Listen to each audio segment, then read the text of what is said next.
Em meio a recesso parlamentar, líderes do PL devem se reunir hoje em Brasília para definir estratégias após a operação da Polícia Federal contra o ex-presidente Jair Bolsonaro.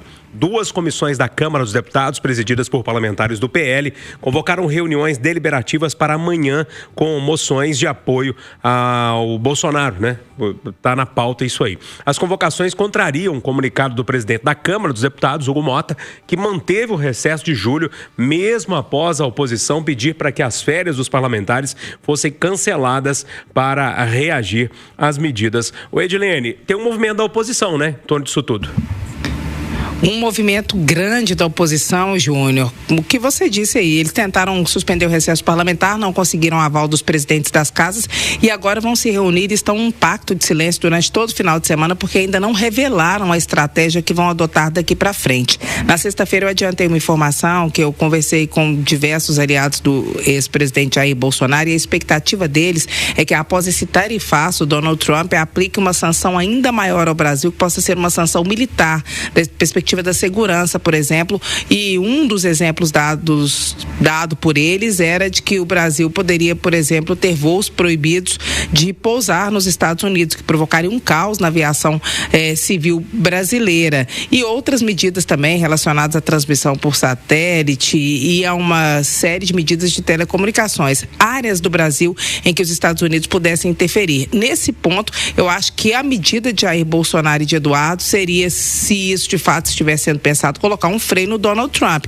porque isso está se virando contra o clã Bolsonaro. O tarifaço pode se virar quando a economia do Brasil começar a sofrer com isso e outras sanções que alterem a vida do brasileiro não vão provocar revolta contra o presidente Lula, mas sim contra o ex-presidente Jair Bolsonaro. É um campo perigoso em que todos entram, mas que estão indo com tudo e, como disse o Eduardo, cada um e cada vez mais dobrando a aposta. Então trabalham sim com a possibilidade de Trump aplicar outras sanções ao Brasil que não apenas financeiras, que não apenas comerciais, que é o que está acontecendo nesse momento, Júnior. Claro, então hoje algumas reuniões de cúpula, né? A turma vai se reunir ali, deve ser um jantar, alguma coisa do tipo, e amanhã já as reuniões nas comissões. Júnior, eu quero pedir ao ouvinte da Itatiaia que reflita sobre 3 manchetes desse momento. Manchete número 1, está na CNN Brasil, tem uma televisão aqui no estúdio, eu acabo de ver.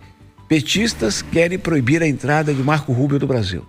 Quer dizer, acho que o Marco Rubio, secretário de Estado norte-americano, não vai nem dormir ao ficar sabendo que os petistas não querem aqui. Pô, sabe? Isso é só cutucar a onça com vara curta, não tem objetivo prático nenhum.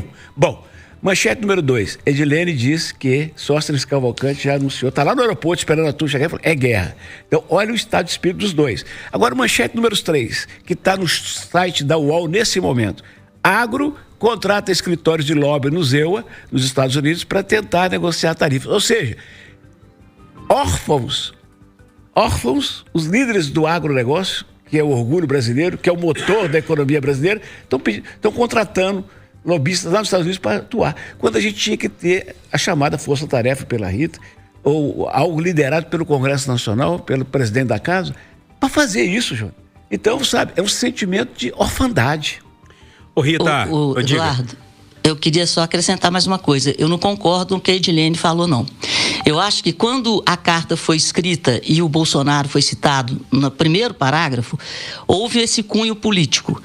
Agora, com as medidas adotadas contra o presidente, de uma forma, ele está aqui, ele não estava fugindo, nada. Então, eu acho que da mesma forma que essa carta ressuscitou o Lula por causa do primeiro parágrafo, as medidas do STF estão ressuscitando o Bolsonaro. Porque não se trata de Bolsonaro. O que está por trás disso vai além. É a maior democracia da América Latina, é a maior economia da América Latina, que está tomando rumos contrários ao seu segundo maior parceiro comercial, está tomando rumos contrários ao país que mais investe no Brasil. Então, o buraco é mais embaixo. E eu acho que agindo dessa forma, agora estão ressuscitando o ex-presidente Jair Bolsonaro. Na questão da forma que o Brasil está sendo conduzido na sua política internacional e nacional em termos comerciais. Para onde nós estamos indo? É esse o rumo? É esse o caminho? Então, gente, o Bolsonaro já está preso, né? No fundo é isso. Ele está num regime semiaberto, tornozeleira, não pode falar com o filho, ele já está... Isso, a gente vinha falando sobre esse julgamento político, e a percepção que eu tenho é que estão fazendo isso aos poucos, não prenderam de uma vez. Né? Gente, eu só te interromper, desculpa, William, mas é porque no sábado a gente entrevistou um advogado criminalista aqui e ele estava explicando pra gente. Uma coisa é tudo que estava acontecendo antes. O que colocou tornozeleira nele foi obstrução da justiça junto com o filho. Né? Então, é um outro processo ainda, né? Então, e aí, ele está preso. Quando o Lula foi preso, né, houve uma grande mobilização da esquerda, a turma foi para fora, reclamou, falou que ele estava sendo perseguido, a mesmíssima história. E não adiantou, o Lula ficou preso 500 e poucos dias.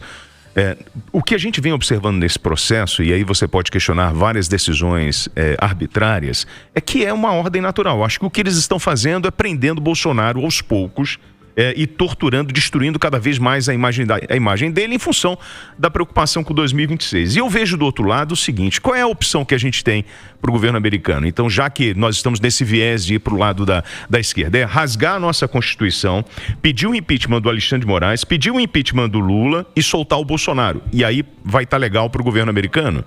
É isso? Eu não estou entendendo, gente. Acabou, nós não temos mais a soberania, a gente não vai resolver os nossos problemas internos. E aí fica... E tudo isso começa com a história da guerra de narrativa pensando em 2026. Os caras estão afundando esse país. O governo goela de pato, que gasta demais. A oposição que quer travar de qualquer jeito para conseguir liberar o outro.